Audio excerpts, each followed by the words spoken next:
जय श्री राधे कृष्ण। प्रिय साथियों, वीडियो को शुरू करने से पहले आइए प्रार्थना करें। हे कृष्णा, जो भी भक्त आज इस अमृत वाणी को सुन रहा है, उनके जीवन में आपकी कृपा सदा बनी रहे और उनके सभी कष्ट दूर हो। साथियों, इस अद्भुत वाणी को सुनने से पहले अपने विचार और भक्ति को व्यक्त करते हुए नीचे कमेंट में जय श्री राधे कृष्ण जरूर लिखें। आपकी ये भक्ति हमारी इस यात्रा को और भी अद्भुत बनाएगी। और हाँ, अगर आपका दिल सच में कृष्ण प्रेम से भरा है तो इस वीडियो को कम से कम 3 ऐसे अपने लोगों के साथ जरूर साझा करें जिन्हें आप अपने जीवन में सबसे ज्यादा मानते हैं, क्योंकि हो सकता है आपकी एक शेयर से किसी की जिंदगी में राधे कृष्ण का दिव्य प्रकाश उतर आए। साथ ही यदि आप हमारे चैनल अनमोल विचार पर नए हैं तो अभी सब्सक्राइब करें और घंटी के बटन को दबाएं ताकि आप हमारी हर नई भक्ति यात्रा का हिस्सा बन सके। तो चलिए बिना देरी किए इस दिव्य यात्रा की ओर बढ़ते हैं। श्री कृष्ण कहते हैं, जब जीवन के बादल इतने घने हो जाए कि कुछ दिखाई ना दे, तब धैर्य ही तुम्हारा दीपक है। और याद रखो, हर अंधकार अंततः प्रकाश के आगे झुकता है। बहुत से लोग इस संसार में ऐसे दौर से गुजरते हैं जब उन्हें लगता है कि अब कुछ बचा ही नहीं है, जैसे जीवन एक अंतहीन रात बन गया हो, जहां ना कोई उम्मीद बची है, ना कोई रास्ता। हर तरफ सिर्फ निराशा, अकेलापन और टूटन। ऐसे समय में इंसान का मन खुद से सवाल करता है, क्या अब कुछ अच्छा होगा? क्या ये अंधेरा कभी खत्म होगा? पर यही वह समय होता है जब श्री कृष्ण का ये सच्चा उपदेश हमें थामता है। हर तूफान के बाद एक सवेरा जरूर आता है। अगर तुमने कभी बारिश देखी है तो समझ पाओगे, आसमान काला होता है, बिजली चमकती है, जोर जोर से बादल गरजते हैं और लगता है जैसे प्रकृति रो रही हो। लेकिन क्या ये हमेशा चलता है? नहीं। कुछ देर बाद बारिश रुक जाती है, बादल छंट जाते हैं और वही आसमान जो अभी डरावना लग रहा था अचानक नीला और शांत हो जाता है। और फिर सूरज निकलता है, वो सूरज जो ये बताता है कि अंधकार कितना भी गहरा क्यों ना हो, उसे स्थायी नहीं रहना होता। जीवन भी कुछ ऐसा ही है। एक व्यक्ति था जिसने अपना सब कुछ खो दिया, व्यापार डूब गया, परिवार से दूरी हो गई और मानसिक रूप से भी वो बहुत टूट चुका था। दिन रात सिर्फ यही सोचता कि अब जीवन में कुछ नहीं बचा। लेकिन एक दिन एक साधु से मिलने पर उसने श्रीमद् भगवद गीता का एक श्लोक पढ़ा। तत्संस्थितिक शस्व भारत, अर्थात हे भारत, तू इन कष्टों को सहन कर, क्योंकि ये भी क्षणिक है। उसने धीरे धीरे हर दिन अपने आप को थामना शुरू किया। वो जानता था कि अभी रात है, लेकिन सवेरा आएगा। और कुछ ही समय में चीजें बदलने लगी। उसे एक नया अवसर मिला। उसने छोटे काम से शुरुआत की और फिर वही व्यक्ति एक दिन दूसरों को हिम्मत देना शुरू कर देता है, क्योंकि उसे अब यकीन था, रात चाहे जितनी भी लंबी हो, सुबह होगी जरूर। श्री कृष्ण ने अर्जुन से युद्ध के मैदान में तब बात की थी जब अर्जुन की आंखों में भी सिर्फ अंधकार था। उसे भी लगता था कि जीवन का उद्देश्य खत्म हो गया है। लेकिन श्री कृष्ण ने कहा, तू अपने कर्तव्य पर टिक जा, परिणाम की चिंता मत कर, क्योंकि ये अंधकार स्थायी नहीं है। तो जब तुम्हारा जीवन बिखरा हुआ लगे, जब तुम्हें लगे कि अब रास्ता नहीं बचा, तब ये मत भूलना कि ये सिर्फ एक तूफान है और तूफान कभी भी आसमान को स्थायी रूप से ढक नहीं सकते। तुम्हारी हर मुश्किल, तुम्हारी हर रात दरअसल तुम्हें अगले सवेरे के लिए तैयार कर रही होती है।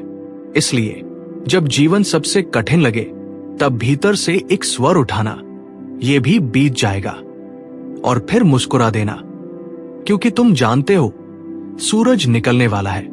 क्योंकि श्री कृष्ण कहते हैं, धैर्य, श्रद्धा और आत्मबल, यही वह दीपक है जो अंधेरे में रास्ता दिखाते हैं। सूरज तो तुम्हारे ही भीतर है, बस बादल छंटने की देर है। इसलिए चलो, थोड़ा रुके, थोड़ा सहें, पर रुके नहीं, क्योंकि अगली सुबह शायद तुम्हारे जीवन की सबसे खूबसूरत सुबह हो। श्री कृष्ण कहते हैं, जो बिखरता है वही अपने भीतर की गहराई से मिल पाता है। जीवन के घाव आत्मा के सोए हुए बल को जगाते हैं। कभी कभी जीवन ऐसे मोड़ पर लाकर खड़ा कर देता है जहां सब कुछ चूर चूर हो जाता है, रिश्ते टूट जाते हैं, सपने बिखर जाते हैं और हम खुद को किसी टूटे हुए आईने की तरह महसूस करने लगते हैं, जिसमें ना खुद की तस्वीर साफ दिखती है, ना कोई भविष्य। ऐसे समय में यह समझना बहुत कठिन होता है कि जो कुछ हो रहा है वो क्यों हो रहा है। दिल सवाल करता है, मैं ही क्यों? मन चीखता है, क्या मैं इतना कमजोर हूं कि बिखर जाऊं? लेकिन अगर ध्यान से देखो तो जीवन का यही बिखराव तुम्हारा सबसे सुंदर निखार भी बन सकता है। सोचो मिट्टी के एक साधारण बर्तन को, जब वह पहली बार चाक पर चढ़ता है तो उसका कोई आकार नहीं होता। उसे बार बार घुमाया जाता है, दबाया जाता है, उसकी मिट्टी को पीटा जाता है, फिर उसे आग में झोंक दिया जाता है, बहुत तेज आग में। लेकिन जब वह आग से बाहर आता है तब वह साधारण मिट्टी का टुकड़ा नहीं होता, वो एक सुंदर, मजबूत और उपयोगी बर्तन बन जाता है। ऐसे ही जीवन भी हमें आकार देता है, तोड़ता है, मरोड़ता है, कभी कभी आग में डालता है, पर इस प्रक्रिया में वो हमें मजबूत बना रहा होता है। जब इंसान दुख से गुजरता है तब उसमें एक गहराई आती है। जो इंसान टूटा नहीं वो किसी का दर्द क्या समझेगा, लेकिन जिसने खुद गिरकर उठना सीखा है वही किसी और को संबल देना जानता है। जीवन में आए हर बिखराव ने तुम्हें भीतर से परिपक्व बनाया है। हो सकता है आज तुम टूटे हुए हो, पर यही टूटन तुम्हें निखारने वाली है। कई बार लोग कहते हैं, अब मुझसे नहीं होगा, मैं पूरी तरह टूट गया हूं। पर सच्चाई यह है कि जब तुम टूटते हो तब तुम खुद से मिलते हो। पहले जो बाहरी दुनिया से जुड़ा था अब वह भीतर की यात्रा शुरू करता है। तुम सोचते हो, समझते हो और फिर एक नई रोशनी के साथ उठते हो। इस संसार में जितने भी महान लोग हुए हैं उन्होंने जीवन के सबसे अंधेरे दौर में ही अपनी सबसे सुंदर रोशनी पाई है। रामायण में भी सीता मां का अग्नि परीक्षा से गुजरना या महाभारत में द्रौपदी का चीरहरण, ये सब टूटने जैसे ही अनुभव थे, पर इन्हीं अनुभवों ने उन्हें महानता की ऊंचाइयों तक पहुंचाया। आज तुम जिस बुरे वक्त से गुजर रहे हो वो तुम्हारा अंत नहीं है, ये वो प्रक्रिया है जो तुम्हें नया रूप देने के लिए जरूरी है। जैसे सोना अग्नि में तपकर ही चमकता है, वैसे ही इंसान भी जीवन की आग में तपकर ही असली मूल्य पाता है। और जब तुम्हारा ये समय बीत जाएगा, और हाँ ये बीत जाएगा, तब तुम पीछे मुड़कर देखोगे और कहोगे, शुक्र है कि मैं टूटा था, क्योंकि इसी टूटन ने मुझे वह इंसान बनाया जो मैं आज हूं। तो टूटने से डरो मत, क्योंकि जो टूटता है वही निखरता है। और जीवन का सबसे खूबसूरत रूप अक्सर बिखराव के बाद ही सामने आता है। श्री कृष्ण कहते हैं, जब तुम्हें लगे कि इस संसार में कोई तुम्हारे साथ नहीं है, तब आंखें बंद करके मुझे पुकारना, मैं सदा से तुम्हारे हृदय में हूं। हम सब ने कभी ना कभी वो समय जरूर महसूस किया है जब जीवन में सब कुछ जैसे थम जाता है। जिस पर भरोसा किया था वो पीछे हट जाता है, जिनसे उम्मीद थी वही लोग अनदेखा कर जाते हैं, जिनके साथ सपने देखे थे वही आंखें फेर लेते हैं। और फिर एक ऐसा पल आता है जब इंसान अकेला खड़ा रह जाता है, चारों ओर शून्यता, मन में भारीपन और भविष्य अंधकार में। ऐसे समय में सबसे ज्यादा पीड़ा ये नहीं होती कि लोग चले गए, बल्कि ये कि जिन पर हमने सबसे ज्यादा यकीन किया वे भी चले गए। और तब सवाल उठता है, अब क्या करें, किससे कहें, कौन सुनेगा हमारी बात? यहीं पर होता है असली मोड़। जब तुम्हारे पास कोई नहीं बचता, तब तुम्हें पता चलता है कि जो सबसे बड़ा साथी है वो कभी गया ही नहीं था, वो हमेशा तुम्हारे भीतर ही था। बस तुमने कभी उसकी आवाज को सुना नहीं, क्योंकि जब बाहर की आवाजें बहुत तेज होती हैं तो भीतर की शांति सुनाई नहीं देती। लेकिन जब सब चुप हो जाते हैं, सब दूर हो जाते हैं, तब वही शांति बोलती है, जो ईश्वर की सबसे प्यारी भाषा है।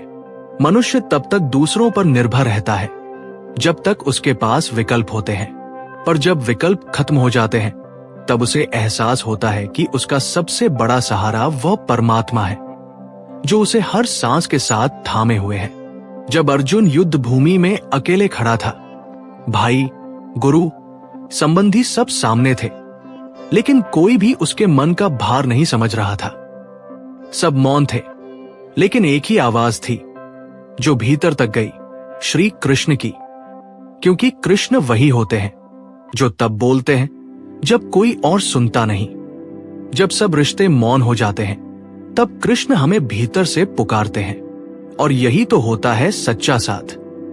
कभी गौर करना, जब तुम बहुत दुखी होते हो तो तुम्हें किसी इंसान की नहीं, एक अदृश्य शक्ति की जरूरत महसूस होती है। तुम कुछ नहीं बोलते, लेकिन मन अपने आप कहता है, हे भगवान, कुछ कर दो, और तुम्हारी वही पुकार तुम्हें जोड़ देती है उस शक्ति से जो सदा से तुम्हारे साथ थी। ईश्वर दूर नहीं होता, हम ही उसे भूल जाते हैं, और ईश्वर को याद भी तभी करते हैं जब कोई और साथ नहीं होता। इसलिए शायद जीवन ऐसे पल लाता है जब सब दूर चले जाए, ताकि हम ईश्वर के सबसे पास जा सके। एक साधु ने कहा था, जो अकेला होता है वही परमात्मा को जान पाता है, क्योंकि जब कोई भी तुम्हें नहीं पकड़ता तब तुम्हें खुद को थामना पड़ता है, और वहीं पर ईश्वर तुम्हारे हाथ को थाम लेता है। इसीलिए अगर आज तुम ऐसे दौर से गुजर रहे हो जहां सब कुछ छीन गया है, लोग मुंह मोड़ चुके हैं और दिल में खालीपन है, तो डरो मत। तुम हार नहीं रहे हो, तुम ईश्वर से मिलने की राह पर हो। क्योंकि जब संसार तुम्हें छोड़ता तब परमात्मा तुम्हें थाम लेता है, और यही वह पल होता है जब तुम सबसे गहरे जुड़ते हो अपने भीतर के उस साथी से जो कभी छूटता नहीं, तुम्हारा ईश्वर। श्री कृष्ण कहते हैं, जब तुम्हारी आंखों में आंसू हो और तुम्हारा हृदय भारी हो, तब भी मेरी दृष्टि तुम पर बनी रहती है। रास्ता नहीं बदला है, बस तुम्हारी नजरें धुंधलाई हैं। चलना मत छोड़ो। कई बार जिंदगी ऐसे मोड़ पर लाकर खड़ा कर देती है जहां हमें लगता है कि हम भटक गए हैं, कहीं गलत दिशा में निकल गए हैं, या सब कुछ हाथ से फिसल गया है।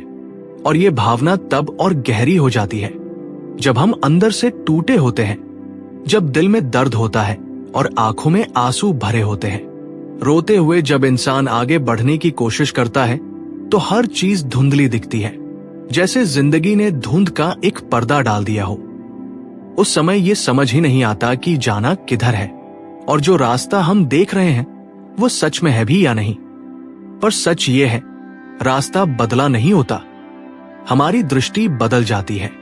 जब आंखें साफ होती हैं तो वही रास्ता बहुत स्पष्ट लगता है, लेकिन जब आंखों में आंसू होते हैं तब हमें रास्ता दिखाई नहीं देता और हम भ्रमित हो जाते हैं। दुख यही करता है, वो बाहर की सच्चाई नहीं बदलता, बल्कि हमारे अंदर की दृष्टि को धुंधला कर देता है। कभी कभी हम बहुत कोशिश करते हैं खुद को संभालने की, पर जब भीतर का बोझ ज्यादा हो जाता है तो आंसू बहना स्वाभाविक हो जाता है। और ये आंसू बुरे नहीं होते, ये तुम्हारे भीतर जमी पीड़ा को बहा ले जाते हैं। पर उस समय अगर तुम अपने कदम रोक देते हो तो तुम केवल अपने आप को धोखा दे रहे हो, क्योंकि रास्ता वही है, तुम्हारा लक्ष्य, तुम्हारा सपना, तुम्हारी मंजिल वही है। फर्क बस इतना है कि तुम्हारी नजर उस पल में धुंध से ढक गई है। सोचो, एक ऐसे इंसान को जो पहाड़ चढ़ रहा है, उसकी आंखों में धूल चली जाती है, पसीना बह रहा है, और उसे लगने लगता है कि शायद रास्ता गलत है या मंजिल बहुत दूर है। पर अगर वो रुक जाए तो क्या मंजिल पास आएगी? नहीं, उसे बस अपनी आंखें साफ करनी है, रुककर नहीं, चलते हुए। इसी तरह जिंदगी में भी जब दर्द का समय आता है तो तुम्हें अपने कदम रुकने नहीं देने चाहिए, क्योंकि रुक जाना रास्ता छोड़ देना नहीं होता। पर अक्सर हम रुकते ही इसलिए हैं क्योंकि हमें लगता है कि हम खो गए हैं, लेकिन सच्चाई यह है कि हम खोए नहीं होते, बस थक गए होते हैं। श्री कृष्ण ने भी अर्जुन से यही कहा था, हे पार्थ, तू भ्रमित है क्योंकि तू अपने कर्म को छोड़कर अपने मन के भाव में उलझ गया है। उठ और अपना धर्म निभा, यही धर्म तुम्हारा मार्ग है, और वह मार्ग आज भी वही है। इसलिए जब तुम्हारी आंखों में आंसू हो तो मान लो कि तुम बस थके हो, खोए नहीं। रास्ता वही है, मंजिल वही है और ऊपर वाला भी वही है। तुम्हारा काम है चलना, धीरे धीरे, एक एक कदम, चाहे धुंध हो चाहे अंधेरा, क्योंकि ये धुंध हमेशा नहीं रहती। आंसू सूख जाते हैं, समय बदल जाता है, और जब तुम्हारी आंखें फिर से साफ होती हैं, तब तुम देख पाते हो कि तुम कभी भटके नहीं थे। तुम उसी राह पर थे, बस थोड़ी देर के लिए तुम्हें दिखाई देना बंद हो गया था।